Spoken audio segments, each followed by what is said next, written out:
個人浪子回頭係好緊要嘅，同埋一定唔可以再去講以前嘅事。你話呢幾十年佢係行出個軌道係有，不過佢係永遠都翻嚟嘅。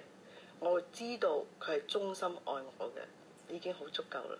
你俾佢多啲自由，佢翻屋企係佢自己想翻嚟嘅，唔係逼佢翻嚟嘅。曾經講過啦，佢對以前嘅行為佢會終身後悔，咁呢個已經係一個好大嘅罰佢嘅啦。郭妤淺形容唐英年好愛小朋友。最近咧有關於佢嘅即係私生子嘅傳聞，其實如果佢咁錫小朋友，佢同嗰啲小朋友有冇聯絡㗎？呢個我唔知，不過我覺得對於下一代，對於秀哥，我哋真係想保護佢哋，唔想傷害佢哋。唐太又話唔覺得